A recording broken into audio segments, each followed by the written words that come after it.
31শে December রাত্রি, পৃথিবীর বুকে এক কালো অধ্যায়ের নাম। এ রাতকে কেন্দ্র করে পুরো বিশ্ব যেন পাপাচারের এক অশ্লীল জগতে প্রবেশ করে। রাত 12টা বেজে ওঠার সাথে সাথে আতশবাজির বিকট আওয়াজে কেঁপে ওঠে পুরো দেশ। মুহূর্তেই ভুলে যায় আশেপাশে থাকা অসুস্থ মানুষগুলোর কথা। 2022 সালে আতশবাজির বিকট আওয়াজে প্রাণ হারায় 4 মাস বয়সী ছোট্ট শিশু উমায়ের। ফানুস উড়াতে গিয়ে রাজধানীর বিভিন্ন জায়গায় অগ্নিকাণ্ডের ঘটনা নতুন নয়। অসংখ্য অগণিত পাখি ঝাঁকে ঝাঁকে মরে পড়ে থাকে রাস্তায় রাস্তায়। কে নেবে এর দায়? গল্পটা এখানেই শেষ নয়। সেই সাথে শুরু হয় বিয়ার, হুইস্কি, ফেন্সিডিল, আফিম, হেরোইন, ইয়াবা, গাঁজা সহ বিভিন্ন মাদক দ্রব্য সেবনের মহা উৎসব। বিভিন্ন ক্লাব ও দেশের অভিজাত হোটেলগুলোতে চলে নিষিদ্ধ পল্লীর নগ্ন মহড়া। উঠতি বয়সের তথাকথিত বহু আধুনিক তরুণ তরুণীরা লিপ্ত থাকে অবৈধ কর্মকাণ্ডে।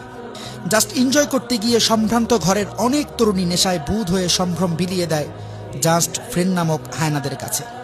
বহু জায়গায় কনসার্টের আয়োজন করা হয় এবং নারী পুরুষের এই অবাধ মিলন মেলায় যেন অশ্লীলতার জোয়ার ওঠে। রাজধানীর বিভিন্ন রোডে বাইক রেসে দুর্ঘটনার সংবাদে গরম থাকে প্রচার গণমাধ্যম। বড় অবাক লাগে। প্রতিবাদ তো দূরের কথা, কথিত সুশীল সমাজ তখন মুখে কুলুপ এঁটে বসে থাকে। নিষিদ্ধ অ্যালকোহলের লট ঠেকাতে আইন শৃঙ্খলা বাহিনীকে চরম হিমশিম খেতে হয়।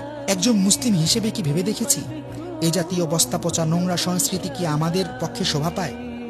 ইসলাম তো বটেই, এমনকি একজন সুস্থ বিবেকমান কোনো ব্যক্তিও এ জাতীয় চরিত্র বিধ্বংসী উদযাপনকে মোটেও সমর্থন করতে পারে না।